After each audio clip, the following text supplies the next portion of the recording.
Hey, GrowWire listeners, thanks for tuning in to this episode of the GrowWire podcast. I'm your host, Fritz Nelson, and I'm joined by the one and only Kendall Fisher, producer and host of the GrowWire show. Hey, Kendall. Hey. How are you doing today? I'm great. I'm excited for this episode. I am too, because this time we are joined by a longtime friend of mine. Hesitate to say this, we go back about 20 years. What? I thought you were only like 21. Well, in my mind, yes. In my body, not so much. But this guest is Chris Gladwin. He is the co-founder and current CEO of Ocient. But before he co-founded that company in 2016, there were many other things he did. And we're going to take you back through all of that, starting with his college days at MIT, where he actually took entrepreneurship classes in the MBA program as an undergraduate. And he even pitched his business plan from that class to Blue Cross Blue Shield of Ohio, which accepted him. Mm-hmm. Now that kickstarted what would become a long career in the tech startup space, including Cruise Technologies, making wireless tablet computers in the 1990s before all of that became popular much later. MusicNow, a music distribution software company that he founded in 1998 before iTunes. Are you sensing a pattern here? Yeah, it's crazy. He was always a little bit before his time. Yes, but then he started Cleversafe, an object storage system, in 2004. And it turns out he was right on time with that one, because he later sold it to IBM for $1.3 billion, that's billion with a B, dollars. Wow. Yeah. So he's been through a lot. He's seen the good, the bad, and the ugly in technology. And he's here to share his biggest bits of insight, lessons learned, and advice for other entrepreneurs. So stay tuned. That's coming up next. You're listening to the GrowWire podcast, a place where you will learn the ins and outs of growing a business, running a business, or even taking your big idea, career, or personal development to the next level. It's all possible. Our host, Fritz Nelson, the editor-in-chief of GrowWire.com, will take you on an exploration of growth through candid conversations with some of the most brilliant minds in entrepreneurship, entertainment, business development, and more. Whatever your goal, we know you'll walk away with the right tools to help fuel your journey of growth. Since we recorded this episode in Chicago, where Chris Gladwin and his company Ocient are based, it only makes sense to include a word from our sponsors over at the Second City, also in Chicago. Want to challenge your company to innovate and elevate through laughter? Second City Works is the B2B side of the world-famous comedy mecca, the Second City. They've helped hundreds of Fortune 1000 companies inspire better performance by using their award-winning improvisation and audience-driven techniques that are powered by humor. If you're interested in live events, hands-on workshops, campaign consultation, branded content, and a whole lot more, visit secondcityworks.com to learn more. We also want to make sure you check out more podcast episodes just like this one, featuring entrepreneur legends in the tech industry. We've talked to Aperio co-founder Narinder Singh on turning his biggest failure into a success. We heard how Ann Winblad was turned down 133 times before running one of Silicon Valley's top venture capital firms. And we learned about the power of embracing change with Hearsay founder and CEO Clara Shih. Make sure to take a listen. We've got 36 episodes available for you to listen to right now.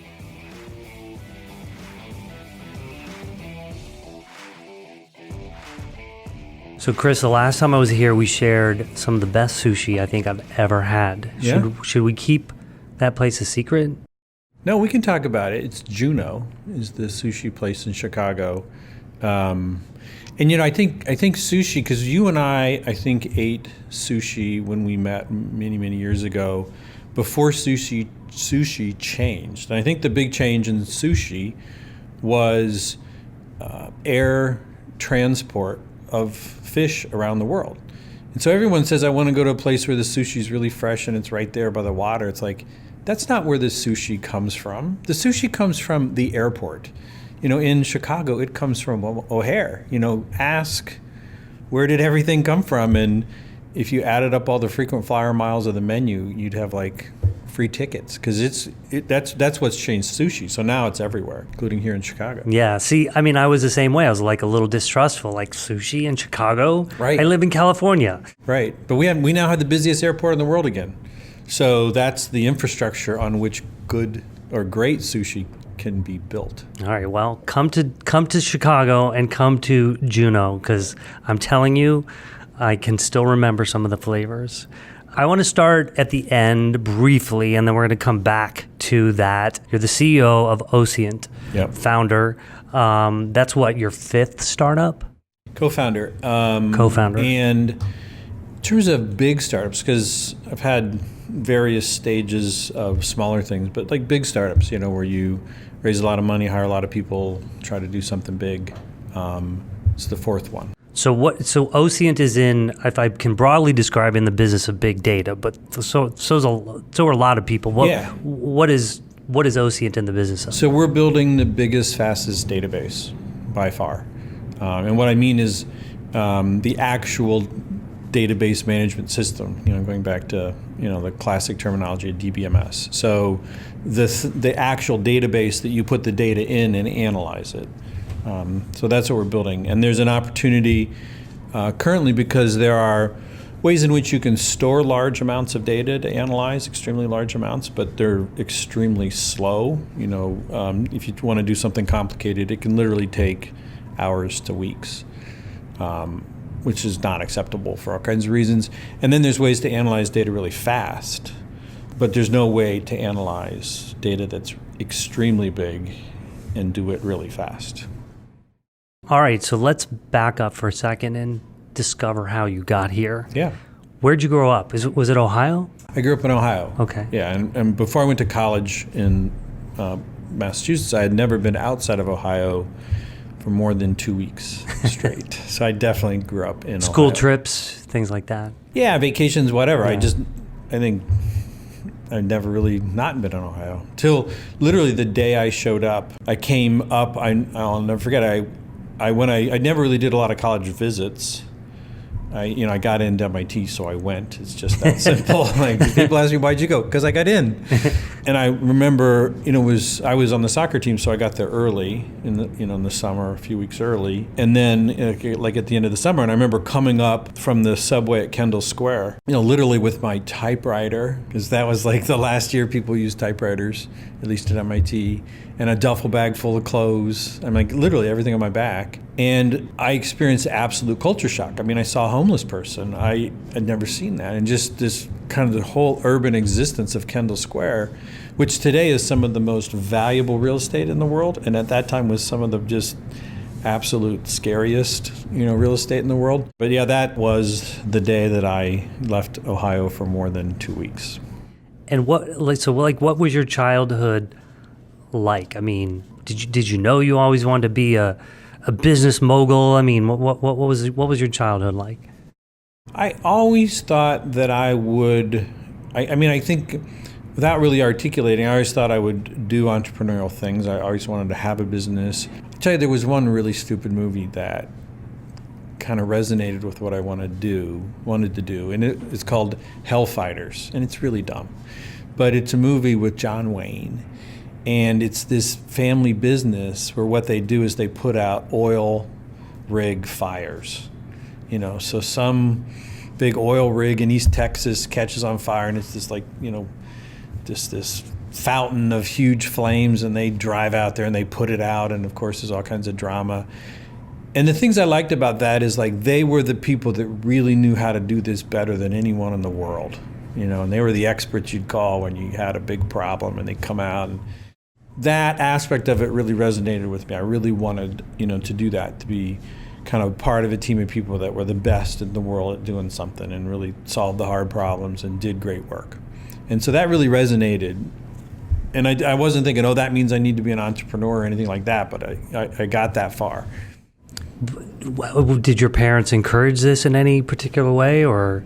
Not really, no. I mean, I didn't even think I really talked to them about it. But that I do remember that I actually bought the DVD, like 5 years ago and watched it. I'm like, okay, this is kind of a dumb movie, but I totally get it why I was thinking that. You're a pretty laid back guy, but and I've known you for, I want to say like 30 years. Yeah, 1980, probably 88. Yeah, it's not quite 30 years. Do you consider yourself competitive or ambitious or some combination of those things? Yeah, I am. I think I've played a lot of sports in my life, and certain of those sports I was really good at. Certain of them I was not.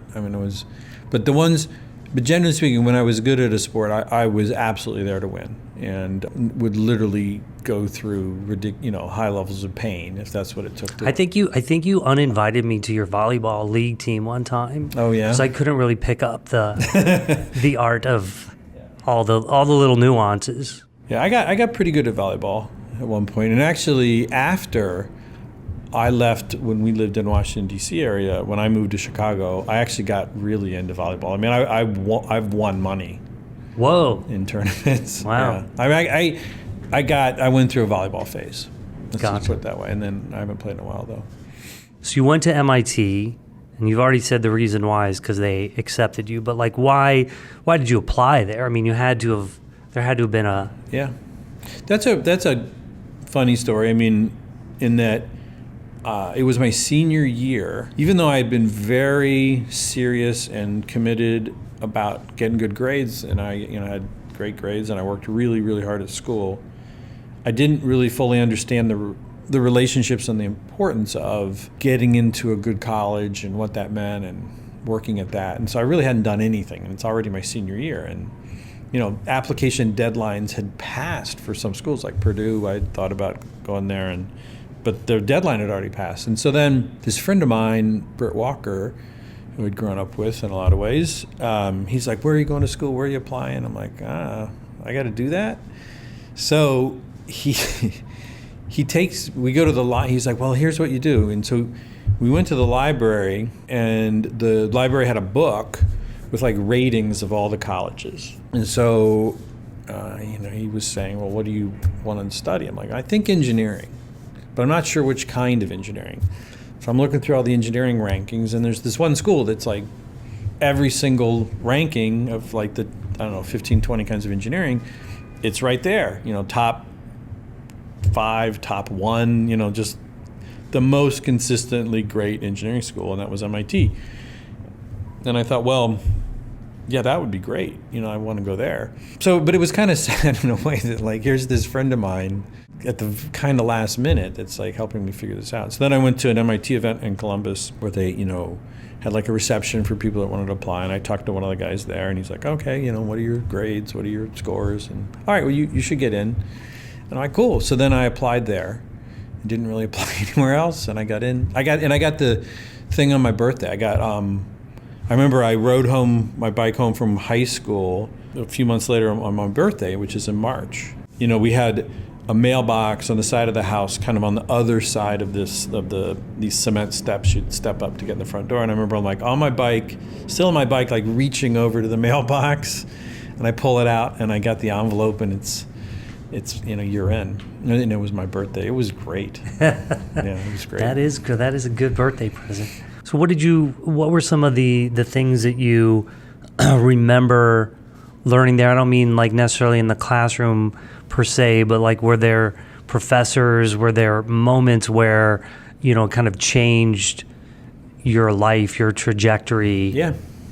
The biggest moment there that absolutely got me on the trajectory to where, that is my career now, all, including, when we worked together as our first jobs out of college, was when I was a sophomore at MIT. One of my friends was a graduate student, and he was taking a class in entrepreneurship. He was going to take a class, or he was going to register to take a class in entrepreneurship at the Sloan School, which is a graduate class at the graduate school.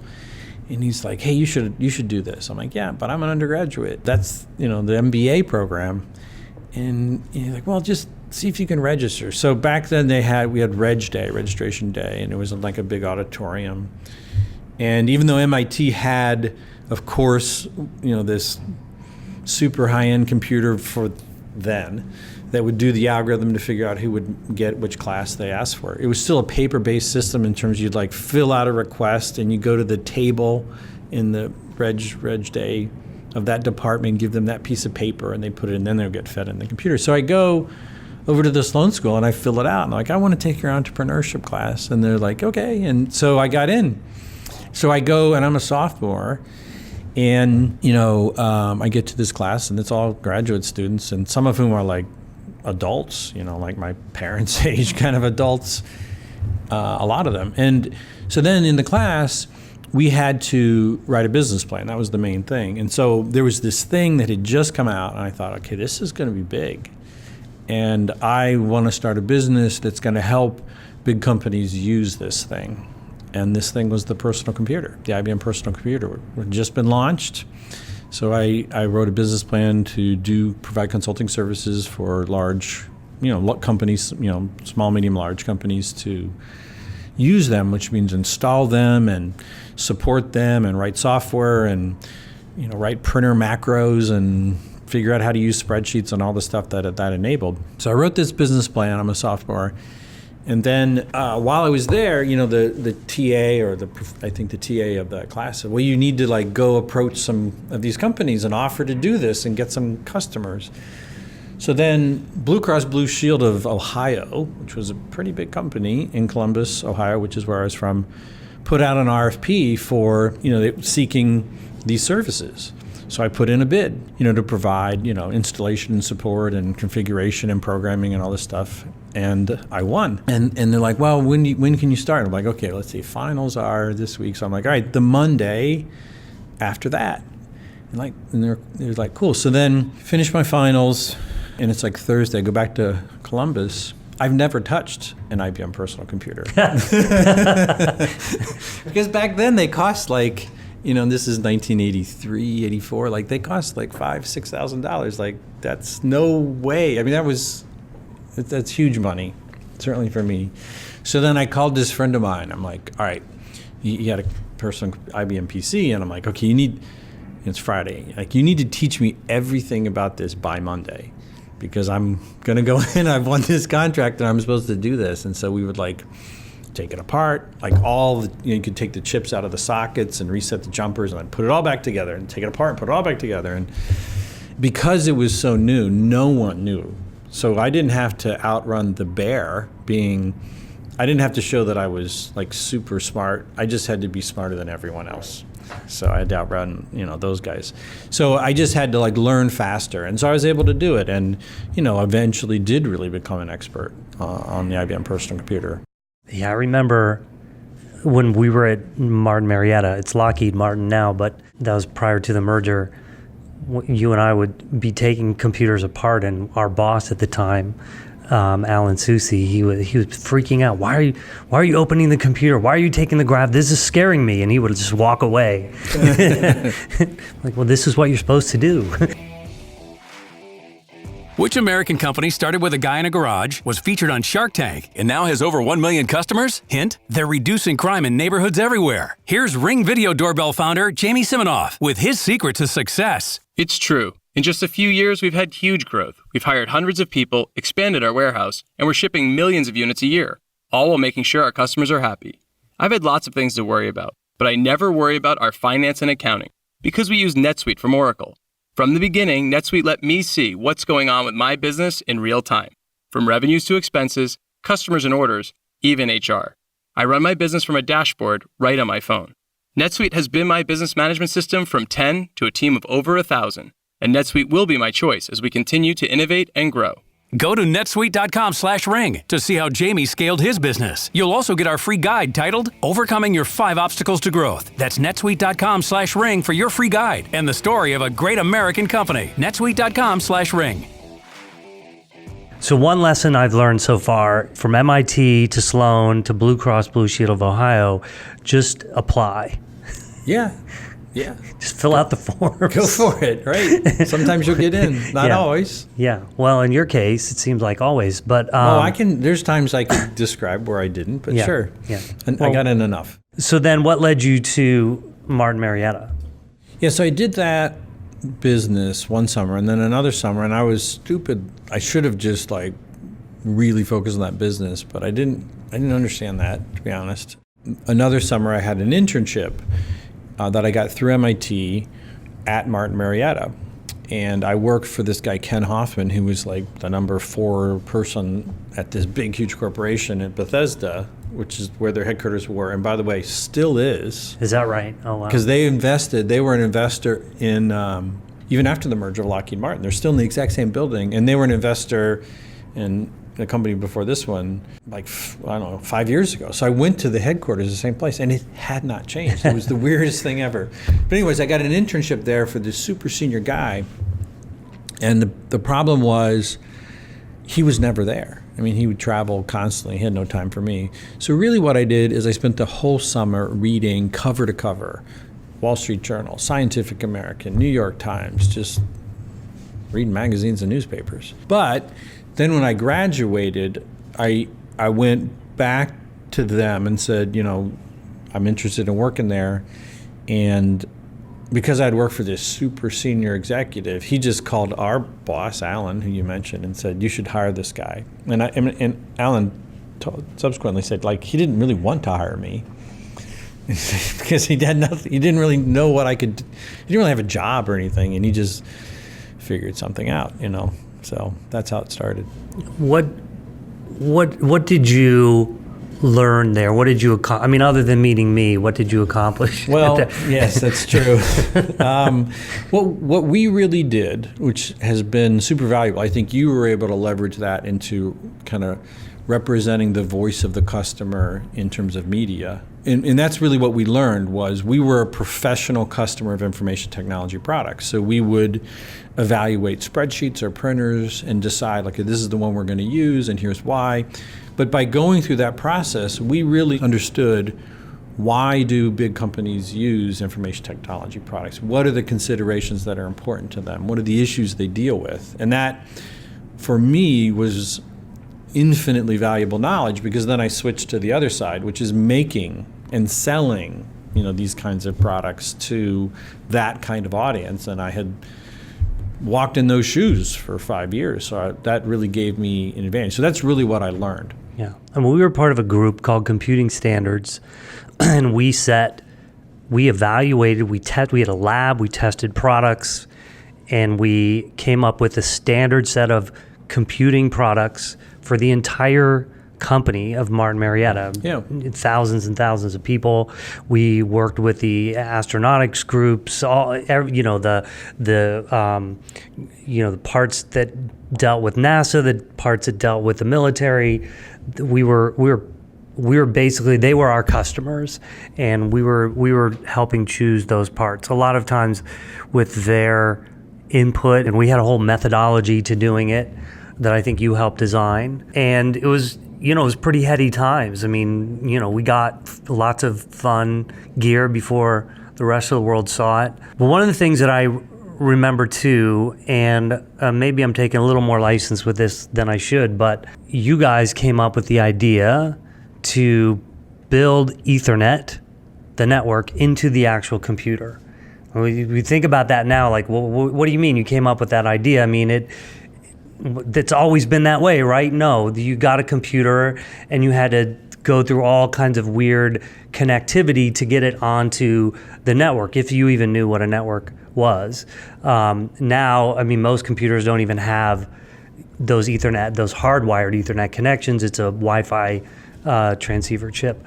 But do you remember like those days of that idea materializing? Oh, for sure. Yeah. I mean, the idea of originally, personal computers didn't have a network connection. So the idea of connecting them together was a new idea. And the thing about good new ideas is that once they exist and everyone uses them, everyone thinks they're obvious. But rarely when those ideas are first presented do they appear at all obvious. And there's a million examples of that. But obviously connecting computers together is a good thing. But it wasn't obvious at the time. And so at Martin Marietta, we worked a lot on selecting network protocols, because back then you picked your protocol. Right. Now everyone... The protocol is a way that computers talk on the network to each other. Yeah, like Ethernet and Wi-Fi are protocols that everyone uses. You don't have to pick one. But back then there was all these different protocols and how you're going to deal with it, and then what kind of network card and what kind of cable you'd use. And so we were in the very early stages of setting those standards within Martin Marietta. The next job I had was, and Alan and I both went there. He went there first and then hired me, as we went to go work for one of Martin Marietta's largest vendors of personal computers, which was Zenith Data Systems here in Chicago, and that's why I moved here to Chicago. At the time, Zenith Data Systems was the largest portable PC maker in the world. There was one quarter where they were the largest PC maker in the world. People don't remember that. We know of Compaq, which eventually got bought by HP. We know Apple. You only remember the winner. Yeah, they had the eventual winners, right? Correct. But for a long time, they were the leader in the industry at a very kind of formative time. So I moved then from kind of being a professional customer to then the creation, the vendor side of computer products. And at Zenith Data Systems, I was responsible initially for their network strategy. And one of the first things I said is, we need to build networking onto the computer. It just comes with. It's just hard to describe how painful it was, because it just seems like, well, why would anyone not want to just build it in and avoid the pain? But like, you had to pick your own protocol and like had to integrate with the operating system. Like the end customer is having to deal with this. It's terrible. So anyways, we built networking right into the PC, and we were the first to do it. So then after Zenith is kind of when you started your startup journey. Yeah, and the way that started is eventually at Zenith Data Systems, Alan and I and some other people started a division. So at Zenith, you had, the market was servers and laptops, portables, and desktops. And those are the three kind of established markets. And then there was the miscellaneous category of anything that wasn't one of those three things. And so Alan and I and others started the fourth division at Zenith Data Systems, which had made miscellaneous stuff, starting with tablets and handhelds, which back then weren't really used and were really new ideas. So we worked on a number of things, and there's a lot of stories in there we won't have time to tell. But one of the things we worked on was a product line of tablet computers. Now this, give us a time frame here. This is eons before the iPad. And this is about 20 years before. Right. So this would be like the mid 90s. Yeah, and so it was so early on that today, if you were to build mobile device, tablet, computer, or phone, you get a chip and it'd have a protocol and you're done. It's super fast and cheap and everything. Back then we literally had to write our own TCP/IP stack, which is the protocol of the internet, because there wasn't one that really worked right on personal computers, which is amazing. Microsoft hadn't built it into Windows yet. We had to build our own networking cards, like from chips. It was crazy. Super early days. I remember the day that the spectrum that everyone uses for Wi-Fi, there's 3 chunks of spectrum that the FCC opened up for unlicensed use, and that's what enabled Wi-Fi. I remember the day they opened it. Like before that day, it was illegal to have a Wi-Fi device. You weren't allowed to broadcast in those frequencies. There was no frequency available to broadcast in. So that day, we knew it was going to come, and so we were building product so that when it opened, we could operate, which means we could have a wireless connection. So that's the stuff that we were working on. Then Zenith Data Systems merged into this company, that was really a Ponzi scheme. It really was a Ponzi scheme. That was also a personal computer company called Packard Bell. And so Zenith kind of got merged into that in a shotgun wedding. And the day after the merger occurred, they cut off that whole division that Alan and I had started. Then that became my first startup, because I had customers already. I had a team, inventory, patents, and we were able to kind of spin that into a new company. And so even though I was pretty young, the advantage is I had been, a big part of like starting it, and I knew the customers and the technology, and I had the team. And so that enabled me to, lead a startup, even though I didn't really have a lot of experience, and I was still pretty young. But that, the interesting thing there is, you talk about it from a tablet standpoint, but this was for the corporate marketplace, right? Yeah. And so it kind of begat the thin client. Yeah, it was a thin client. It Right. was one of the very earliest thin clients. And I think we even built a browser into it, which, novel idea.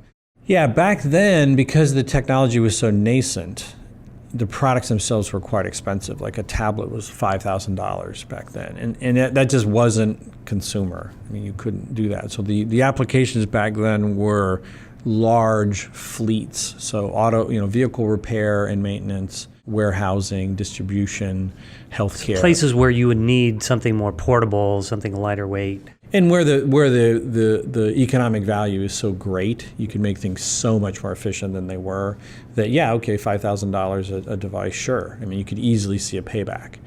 So that's where the market for tablet computers started.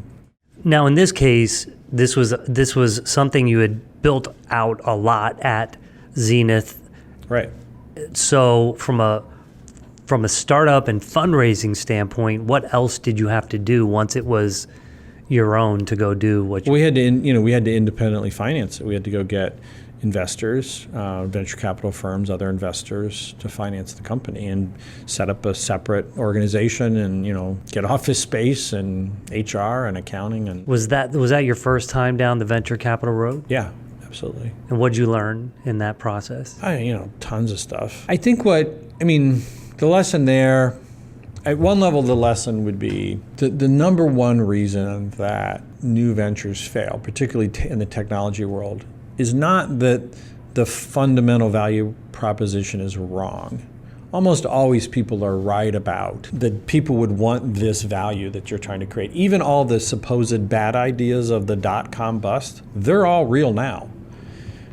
People do actually get pet food delivered, right. That they bought online to their house. Sure. That was supposedly the dumbest idea ever. Well, that's kind of where the market is now. Yeah. And everything else like that. What they're always wrong about is the timing. And they always think it's going to take less time than it does, by a lot. So in our case, with the tablet thing, we were absolutely right. Tablet computers is a large-scale market. We were 20 years early. Now, that's way too early. But we were right. If you go back, I go back and look at the slides now of here's who should buy it, here's why they'd buy it, here's the value they'd realize. All true. But all true 20 years later. So what was the exit? So it was kind of complicated. This was a time in the industry when Oracle, Netscape, Sun, and us were going to make a thin client architecture and compete with Intel and Microsoft predominantly. And so we built that capability. We were the wireless part of that ecosystem. And the problem was we were outselling the whole rest of them, and we're this little company, and hey, we got to compete with Microsoft.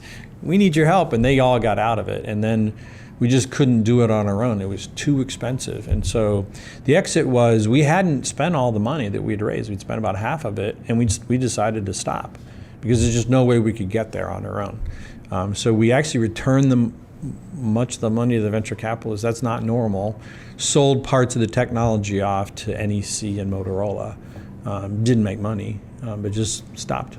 So you gave them money back. Why? In any business, including that company, Cruise Technologies, there's a fundamental proposition that you're seeking to provide both to your customers and your investors. And this was based on a certain level of market acceptance, meaning we would have to, sell so many units. But to do that, we learned that we would have to make an investment that would have been hundreds of millions of dollars.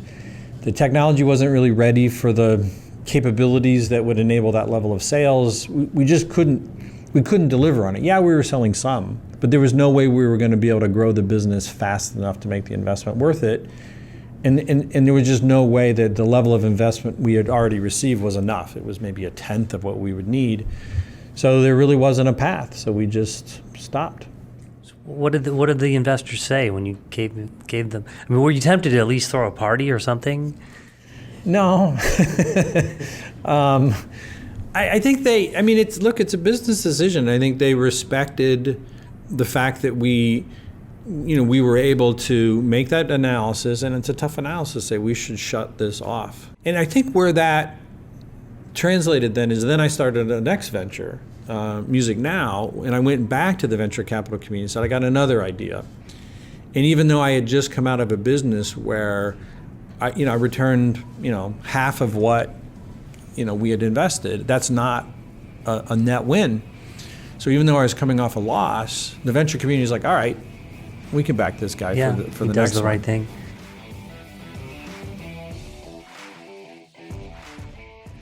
While we're on the topic of inspiring entrepreneurs, we want to thank our sponsors over at Hint, founded by entrepreneur Kara Golden. I'm saying entrepreneur a lot, aren't I? And I'm getting it right every time, right? Yeah, you are. Good. Yeah. Well, if you don't know about Hint yet, the brand is all about making the everyday more enjoyable. It started when Golden needed a way to drink more water but wanted flavor without the sugar and sweeteners that come in most drinks. So she created Hint Water. It has just a hint of flavor from real fruit essences without any of those added sugars or sweeteners. Everyone at the GrowWire office is a big fan of Hint Waters. I like, in particular, the tapioca and butterscotch flavor. Fritz. But wouldn't that be good? It would be. I actually, no. I'm sorry. I can't agree with you on this. I don't know. So refreshing. I hate tapioca. Oh. Who are you? I know. I hate tapioca. Not a Jell-O person either. Not that those two things are related, but just so everybody knows, tapioca, Jell-O, and mayonnaise are three of my least favorite things. Okay, good to know. Good to know. Is there a pattern, the creamy texture and deliciousness that you just dislike? Or? I don't. I mean, where does the Jell-O come in then? I don't know. The texture of Jell-O. Yeah. All I right. like Jell-O, but not the things in my Jell-O. Yeah. Maybe Hint could make Jell-O. No. I was just about to say, all right, so Kara, don't make any Jell-O or tapioca or mayonnaise for that matter. Mayonnaise flavored Hint. Yeah. We're onto something. All right. Well, you can try them out for yourself. Go to hint.co/welcome to get 30% off your first purchase.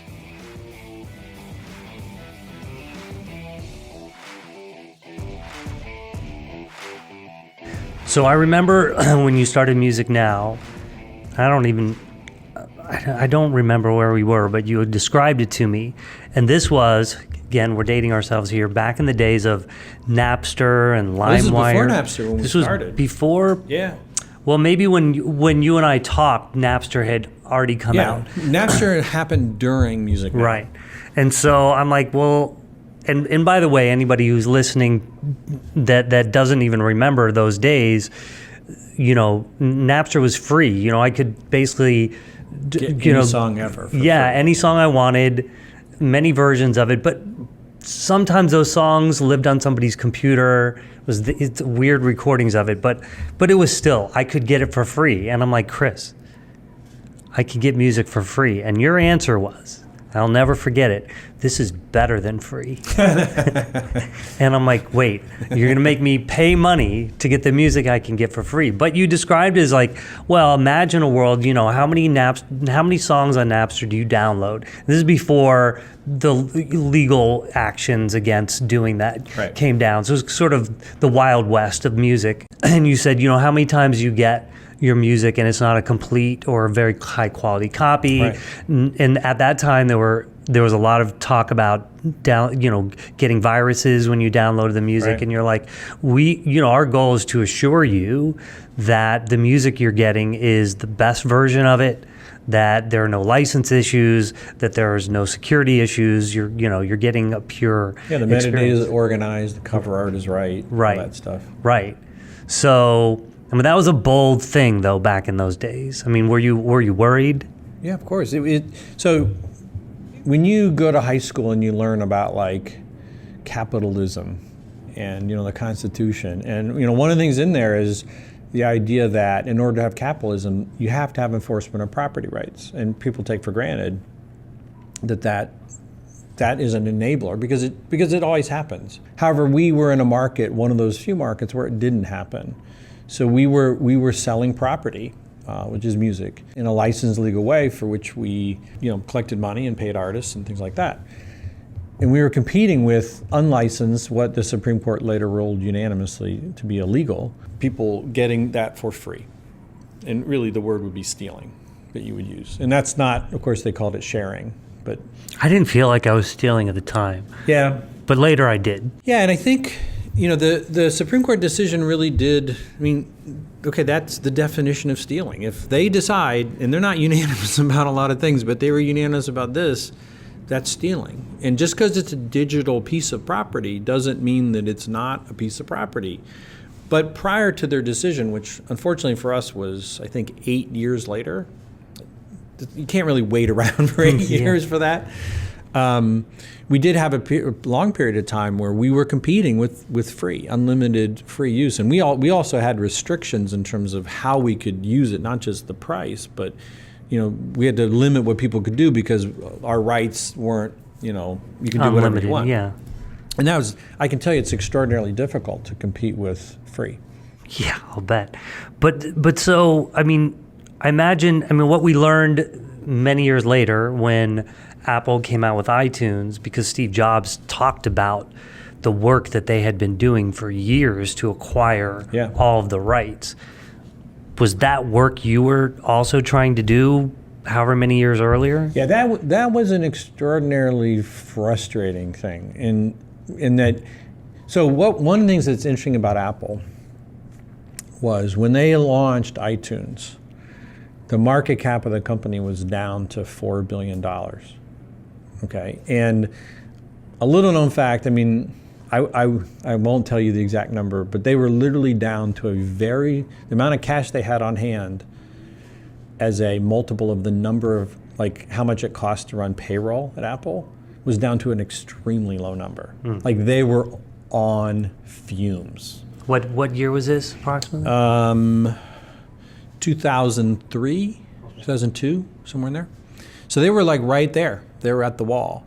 And, iTunes had to be a monster hit, and it did. And then you had arguably the greatest business comeback ever. They turned it into $1 trillion with the most successful product you could argue of all times, which is the iPhone, which really was a future version of the iPod and iTunes. That was it. And the right that enabled them to do that was the right to sell a song for $1. And that was a right, from 1998 to that point that we had been trying to get. And you don't need to do market research to know. That's what the market wants. They want every song, and they want to buy it for $1.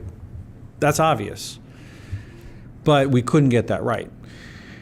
And the reason we couldn't get that right was because we were the business-to-business provider of all digital music services except one in the United States. If they gave it to us, they'd give us to everyone because we powered the Best Buy download store, and we powered Earthlink Digital Music and Microsoft Services and all these things. So if they gave it to us, they had to give us to everyone. What Apple convinced them, Steve Jobs in particular, was, Apple's only 7% of the market, because it was at that time.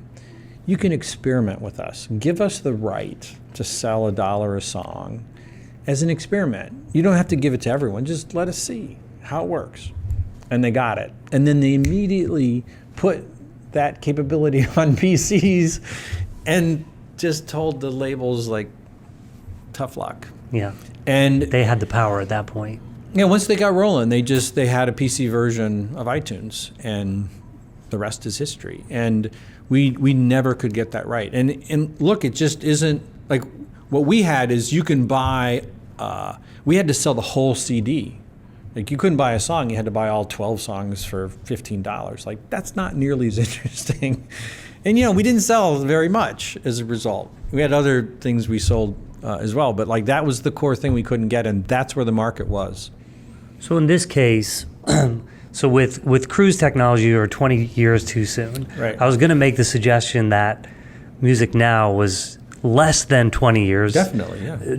Too soon, but still a little too soon. But it may be a little more of a factor of that opportunity to be at a size like Apple, or at least project a size where all the licensees were willing to take that risk.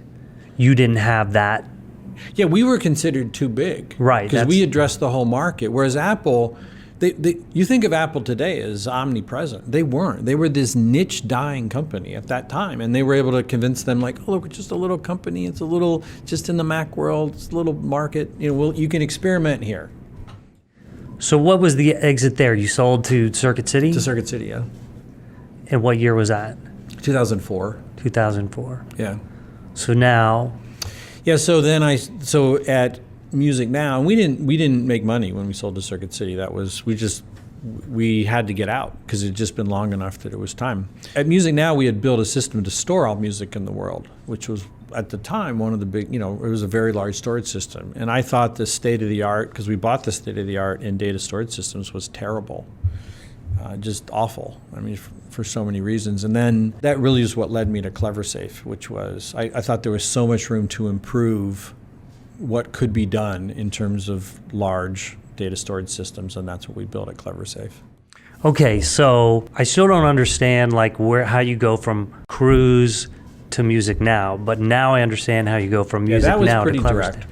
Yeah. There wasn't a lot of relationship between what we did at Cruise and MusicNow, but MusicNow to Cleversafe was very much like I had just been a customer. I had just bought, kind of the latest and greatest storage arrays from Sun and Dell, and they were terrible. So describe what was terrible about them. So the solution that the industry used that time to create reliability was to make copies. And if you wanted it more reliable, you'd make more copies. And that is great for the vendor because they get to sell you 3 or 4 of everything. As the customer, like it costs 4 times as much. And we had hit a wall, and by the way, they would still fail because you'd have some kind of defect in the disk controller that would take the whole array down, and it's the same defect on the one next to it, so take that one down too. It was terrible. And the problem was the industry was at a point where if you looked at future requirements, like a petabyte and above of storage, the way the math worked out is as that system scale would accelerate, which inevitably it would, you had to make an accelerating number of copies in order to maintain a given level of reliability. To the customer, that's a terrible thing. If you looked at the methods they were using, making copies and using parity, I mean, this was 1970 technology. If you were in the wireless world was doing that in 1970. They had redundant circuits. But then since then, they had invented the whole technology backbone of mobile telephony, and it's really good. And the fundamental idea there is you, instead of using copies, which creates cost, you use math as a way of creating reliability. So that was really the fundamental idea of Cleversafe, is we could use an accelerating amount of math, which given Moore's law would have a fixed cost, to create reliability that would maintain on an accelerating storage system. So that was the fundamental idea. And coming from the wireless world, we look at all the wireless engineers would look at this you mean the storage guys aren't doing this? Come on, it's been 20 years, 30 years. Whereas you go to the storage world and you'd say, oh, that's never going to work. So you created a way, basically the math is able to recreate the data if there's a problem. Yeah, and as the system gets bigger and bigger, you use an accelerating amount of math because as a system gets bigger, it gets harder and harder if all you're doing is making an actual copy. So let's say you have 1,000 disks and you go to 10,000 disks. Well, the odds that 2 things or 3 things fail at once go up a whole bunch. So one way to deal with that is make copies, which is super expensive. The other way to deal with that is just use a lot more math to create reliability. But even that has a tax on CPU. It did, and when we went to the storage world, they're all like, there's no way that'll never be fast enough, and it'll cost, tons and tons of money. But, they'd just been lazy. They never did the homework. Did you ever sit down and think, well, all I have to do is to keep up with the flow of bits coming into the system that come off the network or, go through the disk controller. All I got to do is keep up with that speed. Okay, well, then that means I got to do this much math per second. All right. How much math per second can a $20 CPU do? Well, it does that, no problem. Then you're good. And one of our first big customers at Cleversafe was Shutterfly. And Shutterfly, is a really one of the biggest data storing, systems on the planet. And their demand is very seasonal. Depending upon the weather and the timing of the school year, the day after Halloween will be huge at Shutterfly. And I can't remember the numbers, but it's something like 50,000 image uploads a minute will start coming in for 12 hours after Halloween. These kids in costumes. So that's what you build for. And so at Shutterfly on those peak days, once we put they installed our systems there, doing all that math was like 10 CPUs, like $500 worth of silicon. Wow. Like just irrelevant in the scheme of things. So yeah, the math, yeah, it's crazy hard, but rip open a CPU and see how fast that thing goes. It does Galois fixed field multiplication, which is what that math is, like crazy. It's what CPUs are built for. So when the iPhone craze and other smartphones started coming out, it must have multiplied the need. Oh, it was great. Like one of the markets that we had at Cleversafe was, we did a lot of the photo sharing systems. We were the back-end storage for them. And like iPhone would announce a new phone, and it's got more megapixels in the camera, and now all of a sudden the picture size is going to go from 2 megabytes average and you're doing to 5 cha-ching, megabytes. cha-ching. You could literally pull up the console, like on a Shutterfly system, and you could see the curve just. And like they're going to have to buy more storage. I mean, they don't get to say no. Don't send any more. Like, no, they have to. The bits are coming in the door, and they gotta land somewhere. So you sold licenses to companies like Shutterfly? Was that the business model? What we made is software. So the real trick in a system like that, you might have 1,000 servers. What really makes that, it's the software that sits above that and presents, in this case, an object storage interface, where it's like you give it an object, it gives you back a ID number. You give it an ID number, it gives you back a picture. That's how these things work. And sitting behind that is a layer of software. That's what we made. That sits on thousands of commodity servers. That's what those are. So you went at this for a little over 11 years. Correct.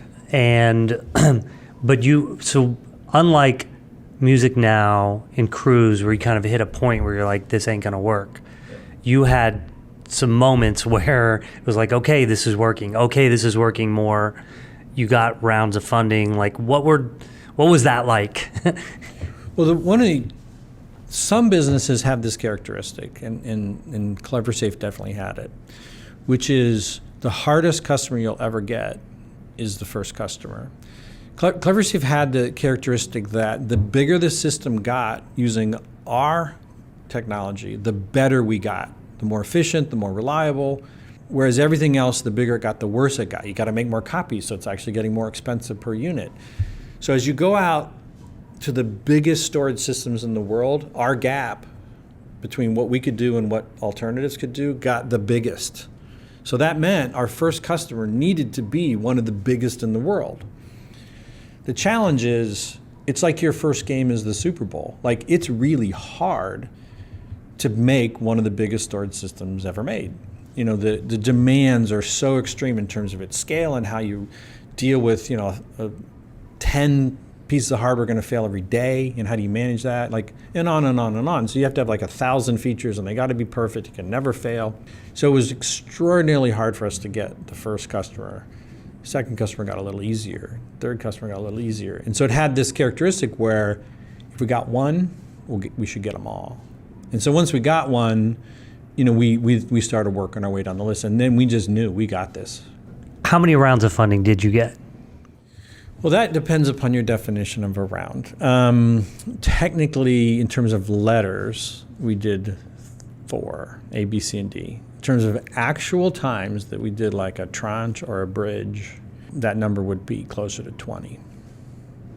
But you got, so the number of sources of fund, like I didn't even know Locheed Martin invested. Yeah, we had about 340 total investors in the cap table at the end, which included employees, but there was probably close to 100 cash investors. It was a huge number.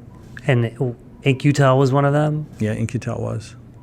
So there was some government need for this. Yeah, absolutely. Sort of thing. We made the largest data storage systems in the world. When we sold it to IBM, in the very top end of the storage market, where systems that are 100 petabytes and above, and excluding home-built systems.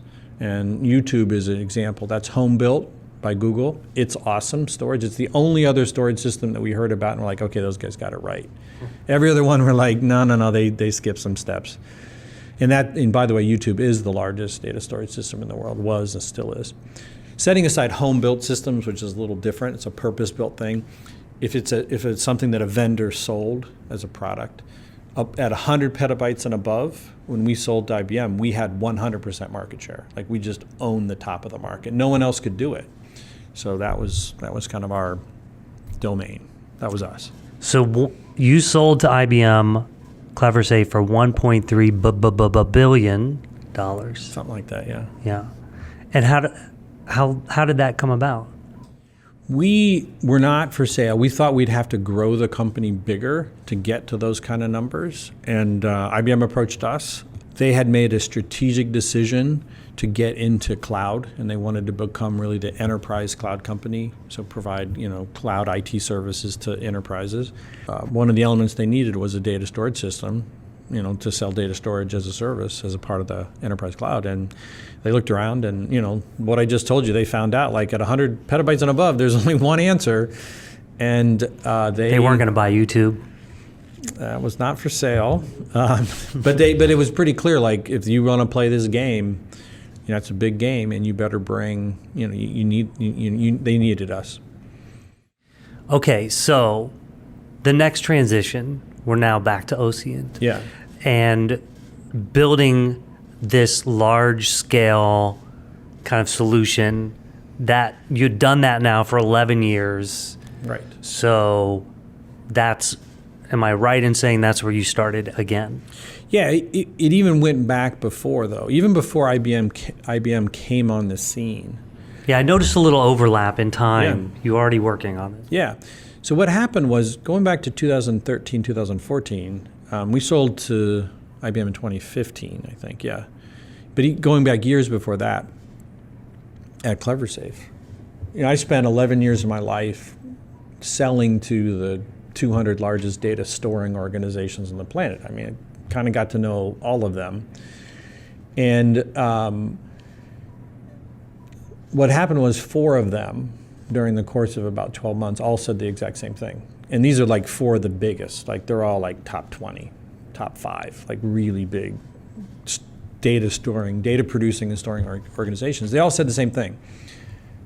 For this particular application I have in mind, I need not only your massive storage system, and that's fine, but I also need some kind of database or data analysis platform that's massive as well, and I can't find it. I've talked to every vendor, I've looked at every open source project. Nothing is within a couple orders of magnitude to what I actually need, meaning their need for performance and scale is like 100 times greater than what's currently available. And when I heard that the 4th time, then it's like, okay, like vendors will lie to get that kind of a customer. Like, the vendors weren't even lying. They weren't even like making it up. So like, there's nothing up there, was the obvious conclusion. And so we started, and I had some friends, like my 2 co-founders, Joe and George, I'd been talking to about some kind of fun, like the first new building blocks in computer hardware ever, and what their capabilities were. And, it sounded to me like, you could maybe use those building blocks to solve that problem. And there was need. And so we spent a little time researching, even while I was at Cleversafe. And I went back to Cleversafe and said, we want this to exist, this massive database thing, because without it we can't sell to these huge opportunities. But we can't really do that because we're already oversubscribed on all the promises we've made, and this is not really our thing.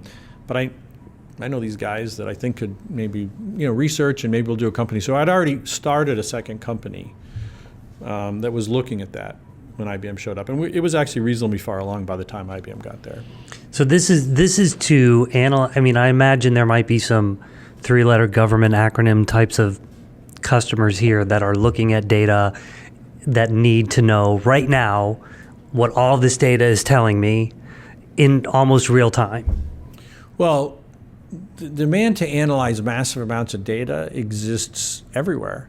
The kind of undeniable accelerating trend is that everything that exists, when there's a new one that comes out, the new one makes more data than the old one. Sure. And I don't care if that thing is a building, a car, a phone, a thermostat, aircraft engine, MRI machine, whatever it is. I can't think of a single example of the new, better one makes less data than the old one. Yeah. They always make a lot more data, and like there's no stopping that. So I actually did an estimate of like the total amount of data records produced on planet Earth every month by all these things. And Just in your spare time, you did this analysis. It's a spreadsheet, yes. And like, how big is that? And then I tried to estimate, like, okay, if you then break that down by sizes, how many systems in the world are going to have 1 trillion rows in a table where someone's going to want to query that and get an answer in 10 seconds or less? How many are going to have 10 trillion, 100 trillion, a quadrillion? You know, these crazy numbers. 1 trillion, just to give you a sense, if you print it out, 10-point type, I believe I used, it circles the Earth 73 times. Wow. Like you can't, up until now, humans could look at that. Like, let's say it's 1 billion. You could maybe have a person look at it and find something. Like at 1 trillion, forget it. And about 7% of the data that's in databases that are analyzed today are trillion scale. And it's a few of these really big home-built systems, because no commercial product can really do it today, on an interactive basis. You can run queries and get an answer in weeks. But, you know, people really want that interactive. And if you go out 5 years from now, about 70% of all data is going to be 1 trillion scale. So that's just and that's going to happen. You know, Ford's going to make a new car, and that car is going to make more data, and Apple's going to have a new phone. I mean, that's all. There's no stopping that, and that's going to create this demand that's enormous and unmet. So is the answer again software? I mean, because my mind always goes to hardware, and I think about Intel and Micron with their 3D XPoint and trying to make storage or trying to make memory faster, bigger, and faster at the same time. But I mean, that can't scale from a cost standpoint. Well, hardware is a part of the answer. Sure. But one of the things we helped demonstrate at Cleversafe, because when you get to massive scale, the answer really should be you need large amounts of hardware, and that hardware needs to be high volume, low cost commodity hardware. When we entered enterprise storage, the market was not like that. It was all custom built stuff. And we, as a commercial vendor, but Google and a few others as kind of home built vendors, we all pioneered, like, let's take the cheapest hard drive on the planet, put some really smart software on top of it, and turn it into the most reliable massive data storage systems. Same thing is true here. So if you look at 3D XPoint and NVMe solid state drives, like these new building blocks, Intel and Samsung, they have plans for these things, which is they've each built $5 billion fabs. And what they want those fabs to do is to be busy. Yeah. Okay, so they want to carpet the earth with, you know, this kind of silicon in the future. They want massive deployment of these kinds of things, and they want, you know, the price point. You know, they don't want it to be a bunch of like custom hardware that's really expensive. They want it to be like super high volume stuff. So that's that part of the kind of ecosystem, and that's happening. But you need software that can take 1 million, you know, solid state hard drives and a bunch of Optane and DRAM and some commodity CPUs and turn it into this massive data analyzing engine. That's pretty tricky software, and that's what we write.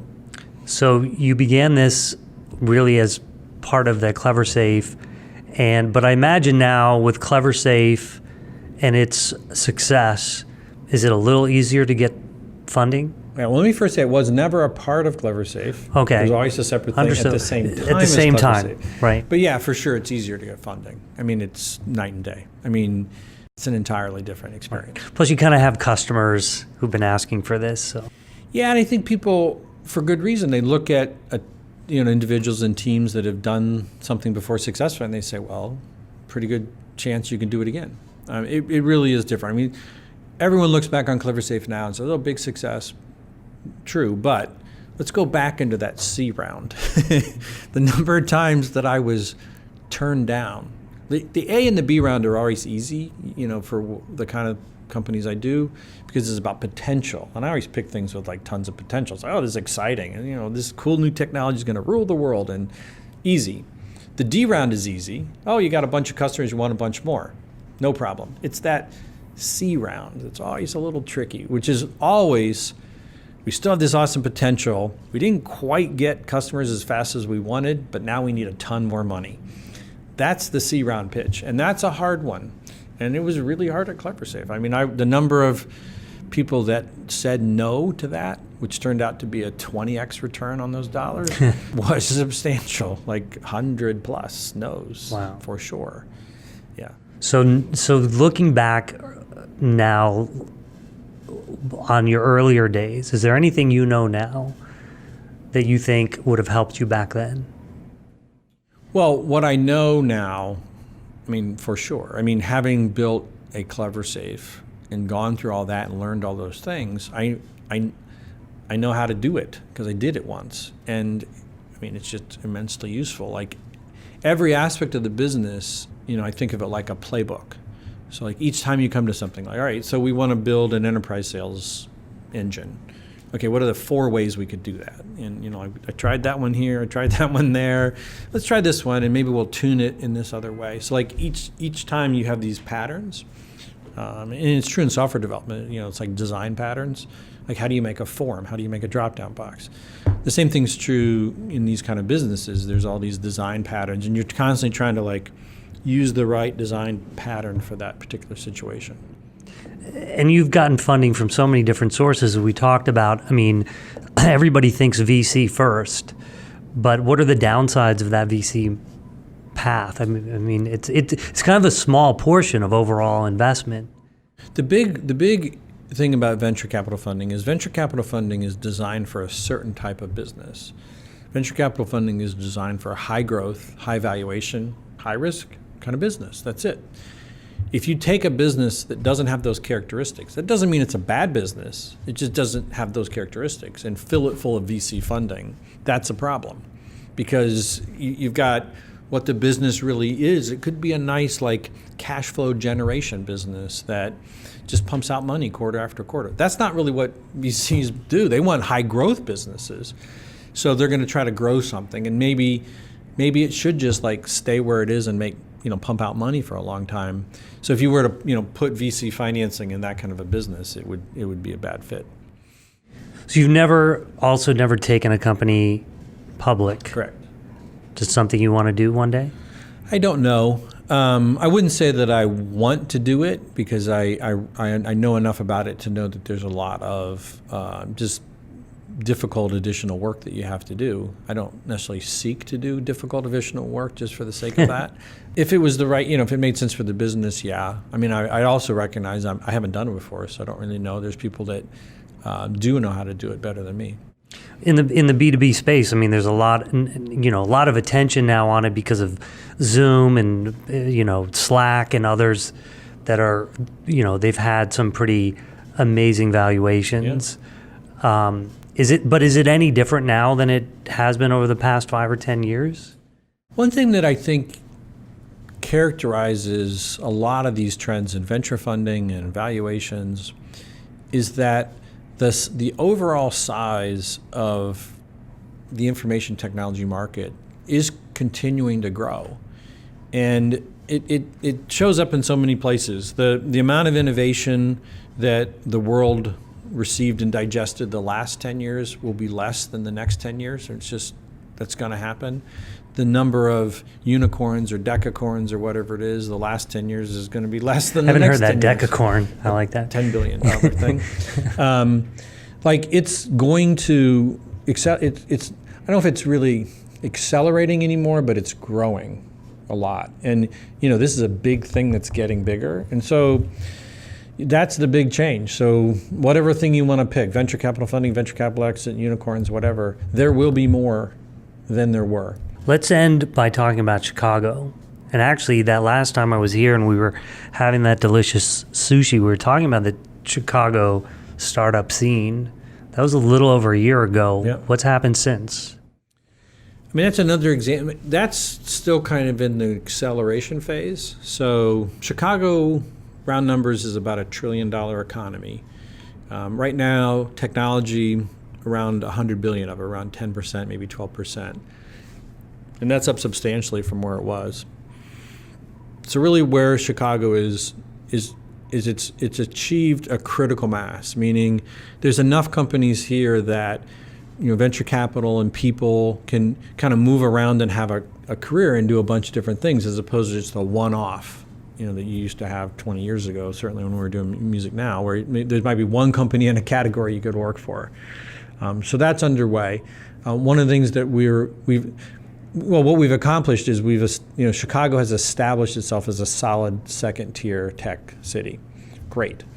Now the question is, what do we have to do to be a first-tier city? Because we have some first-tier assets. Chicago has the second most university graduates of any city in the United States. It's number one for venture capital returns. It has it's the most educated big city in the United States, percent of people with a college degree, and on and on. So we've got some first-tier foundation and assets, but we're really a second-tier tech city. So now the question and the goal in the work is, how do we realize a first-tier kind of status? Well, you already just gave me some answers, but imagine I'm a young person, I'm thinking about moving to Nashville or Austin or Chicago. Sell me on Chicago. The reason that Chicago is the most educated big city in the United States is driven by the influx of primarily Midwestern college graduates to Chicago. It's an engine that just pours people in. And Chicago, over the last 10 years, zoomed from being one of the least educated big cities in the United States to the most because of that. That's really the driver of it. So what those people are looking for is a urban experience, the kind of like top-tier cultural entertainment opportunities, and a critical mass of an economy where they and their partner can have whatever kind of career they want to have with lots of opportunities over time. And that's what Chicago has to offer. Great. Well, we're going to have to plan that next dinner. Maybe we'll go to Alinea. Okay. A year in advance, planning on that. We need to plan that because the reservations are a little tough to get. Yeah. All right. Well, thanks for joining me. It was wonderful. Great talking with you. It's really exciting to hear about the growing opportunities for entrepreneurs in Chicago. Definitely the place to be if you're going to look for where to start your company, if you're young, and if you like really super cold weather. It's not always cold. In the summer, it's beautiful. Okay. But it's cold a lot. Yeah. When it's cold, it's super cold. Yeah. Well, I would like to thank my friend Chris Gladwin for joining us on this episode of the GrowWire podcast and enlightening us with some awesome insight and little fun stories along the way. I also want to thank our editors over at Lampstand, and I want to thank you, Kendall, our producer. Well, thanks for having me. Yeah, and I want to thank all of our listeners for tuning in. Don't forget to rate, review, and subscribe. Bye. Bye.